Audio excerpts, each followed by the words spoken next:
nhớ rồi à. Bộ rong không.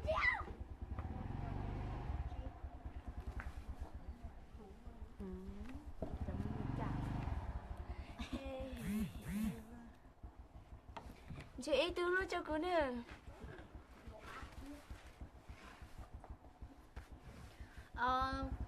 Vì hôn trai nó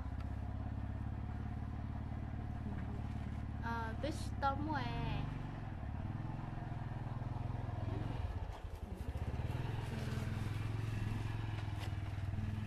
chung mà tôi nói ở tôi nhà lùa rồi vừa rong câu thế à, rong câu hành bây giờ Vâng chị thông cảm nha. Anh ấy có đã thông cảm đâu nữa. Cần để cảm ơn nha. Sao dẫn không?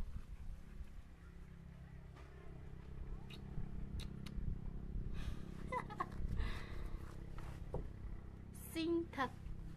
Ồ, ai xinh thế? Em chứ còn ai nữa.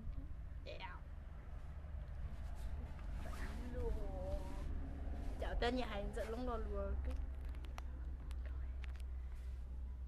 Còn chụp kìa. đấy, thấy rồi con gì? Con mà thấy nhiều hơn nữa hả? Bây hai chị em nhá. Cuộc thi càng xinh, cười thì càng xinh. Nói tiếng cuộc thi. Mở nhạc ra. Nhạc đâu? Là Không mở được rồi bấy. con tôi tìm mở đây. Đấy. Giả tưởng thế là cũng rõ ha, có chiều của sáng chút không? Ôi, cái có xinh thông ạ.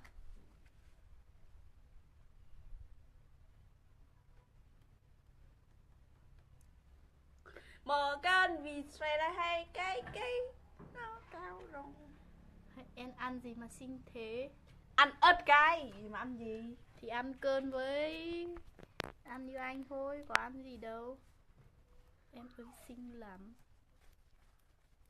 Anh ơi xinh lắm. Em ơi xinh lắm. Chả vấn đề. Dẹo.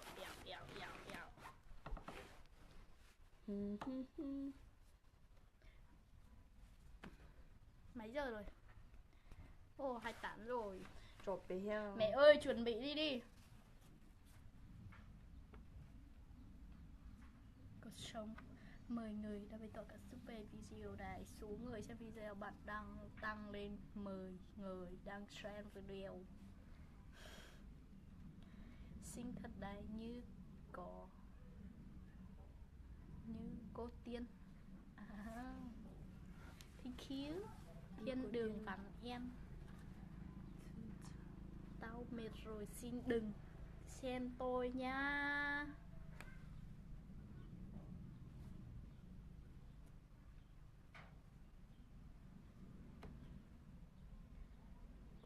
Cậu thủ, anh yêu hai em nhiều lắm. Kami tu lu. Kami. Của tôi lớn cho sao? Kami. Grey ở trên được không? Greina, Gutien, Guren, Belen. Như tôi lớn nhỏ thì Hát đi em. Không biết hát đâu. Dù đủ làm gì thế hay thì coi video trực tiếp chứ làm gì nữa tới chứ con nhẹ giờ lập phong đâu từ nó sợ từ年giờ sợ tới chứ rồi xin cho gì thả rong cho đua sợ tôi xe rong rồi cho thả rong rồi luôn câu mong đi rồi từ là lo cho tôi xe gì cũng nó mong nói cũng mua lại có thả thiệu không có tóc máy đây. Tóc máy thưa quá. cứ chỉ xa ôn anh lý xa ôn anh dung mèo mèo Hi cứ ra thiên bay nó thì có tụ luôn đâu ạ. Tụ nó yo. Ô tôi cũng muốn có mỏ yêu con tăng bây rong câu hành ở châu nào cái cú hành Hai em sinh thế ở đâu vậy? Không có ở Đắk Nông. Hát thêm đi. Ủa, hát đi bây. Rồi nghe nhá. Trò tiêu. Trò rung cũng là. Hát đi. Mèo. Mèo là siêu hả anh? Thật nào là mèo. Hay là mèo mặt đẹp thế này mà mèo hả? Ở đâu vậy? Em ăn chưa? Cuộc sống trong bóng tối. Em ở Đắk Nông, em đang ở nhà. Em ăn rồi, chuẩn bị đi làm. Sống cao tia lì. Chỉ tàu quả đuôi lì. Cha cha đa cha cứ Mùa xia.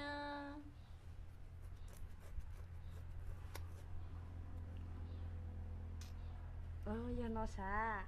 Grand Thiên. Đi rồi, chị nó à. Nó tụi mình yên đã.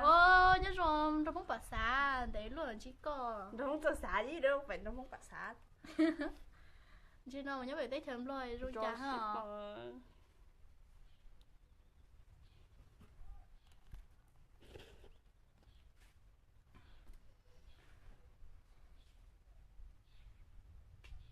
Sao mà yên tĩnh thế? Nhanh đi, đừng lóc quá. Nhân trả lời em đi. Lưu Đình Tứ. Làm gì đó chiều nay à? Đi làm hái tiêu. Đam đà li cha mà rong tia liò em. Chào nè.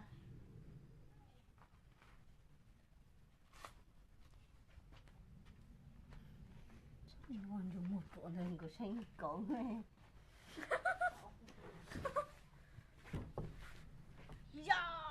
Hello. Chắc chắn quay tôi chắc khi rồi bỏ theo. Hai bên ở nhà không phải. Hey, Kimo chỉ xua lo chế như. Chắc là có tụi chỉ xua đây rồi. Lúc ly nó ta thì lò vợ. Cũng chỉ báo hè. Thế à, không học à em? Không học rồi. Em ơi, hỡi. Rong câu của tao mua từ lưu nè. Lưu linh từ. Người tiếng lưu linh từ hả? Dù tôi lưu rồi chỉ Lưu Linh Từ này. Lưu Linh Từ Lo.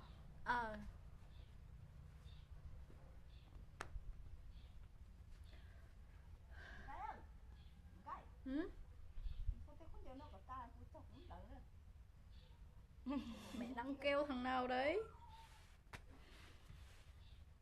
Tóc bù xù quá đi. Bùa tao mua tụt lu nà em. Nói đến người yêu thì chưa có đâu nhá.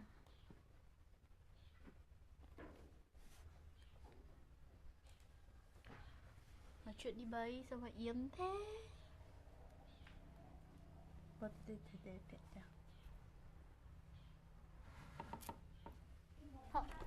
Từ ta xem. 12:34 rồi. Nê nhau tỏ nê chỉ lo lại lo. Chỉ lo là chị chưa? Tới rồi lì xong nó biết chơi mà lo.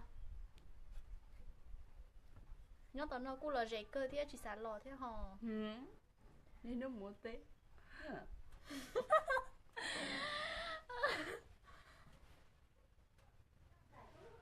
Lu áo hở vai. Nói vai lại.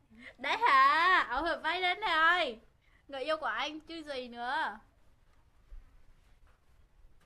Sông câu cơ bùa cả khi cơ ý sọ tông của nên mua ABK.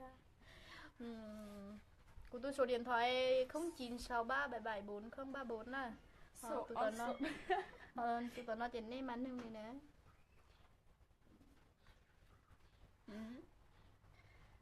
Xong nó chỉ lo bé cháu khi sớm nó. Chỉ lo đà lì rong cao lì nè. Tao mua mà đà sư. Thì hò cho tao mua nè. Là trong cái xe nó xiên có cái Ngừng phát em ơi. Ủa tao phát thì liên quan gì ông mà ông mua chế social luôn. mua được củ cây của sao củ say rồi. Ông ơi, nói với ông nhá, ông đừng có xem video của tôi, xem mà chết liền với tao đây. Sushi đâu mà son không làm. Đùa thì đùa thế thôi, chứ không phải đâu nha. Rồi, nhanh tao đi làm màu bay. Thôi có giờ đã có tao mà cứ rồi. Để nó mà miệt cho nó. Tạm biệt nha. Bye. Đây con được hả? Đóng đi, tao đi làm bây giờ mà.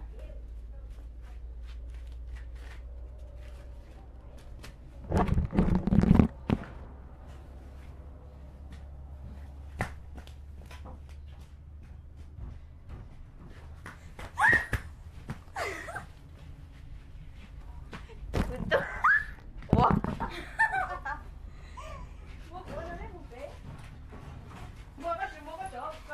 Từ từ bay. Tao đang đi giày mà. Chuẩn bị đi làm. Thì trong một bóng. Luôn nó bỏ trong tay bố. Thì học đông nè. Thôi cho bỏ trên nó. Pipi là cái gì? Pipi là oh yeah oh yeah.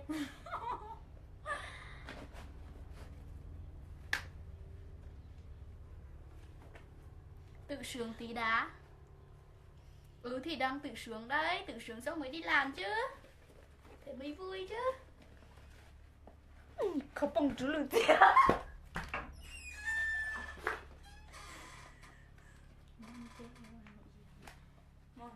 Hả? Ông hụt vây là đến này hả? Hở chứ không phải hợp đâu bây. Hụt vây. Khẩu bông đấy nha.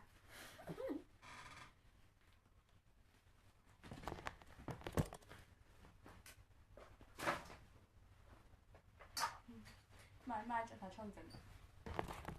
Chưa chưa.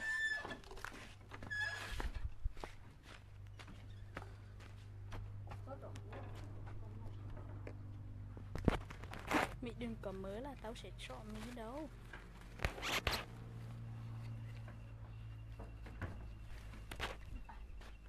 Lấy xem nào. Sao cho bỏ ít xe ạ?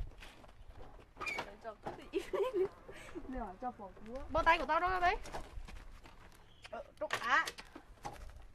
Ai uống hết nước của tao rồi.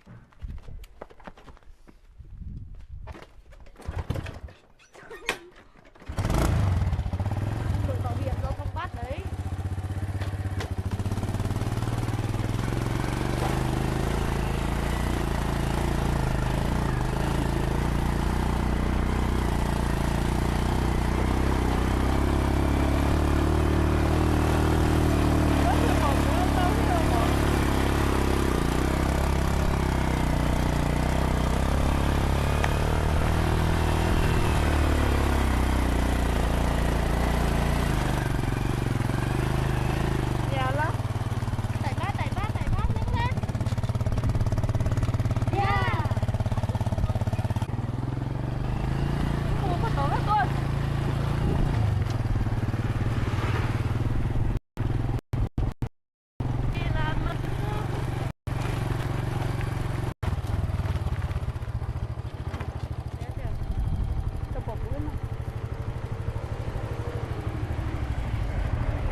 mình sinh nó cả chả được tao con nhẹ nó chả những mùa thứ nè không có cháu nữa đây không có cháu đây đây đây coi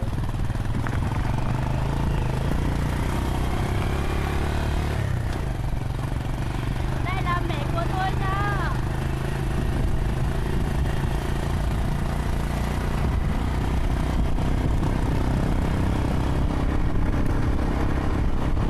họ đâu có tròn gì ăn đâu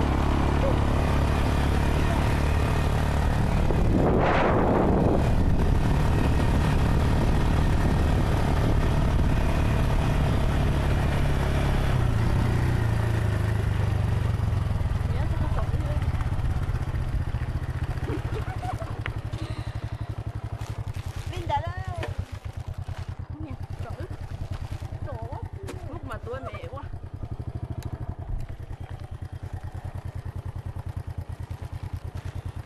à, cho đi à, trộn nữa rồi, trộn Ôi, chẳng thôi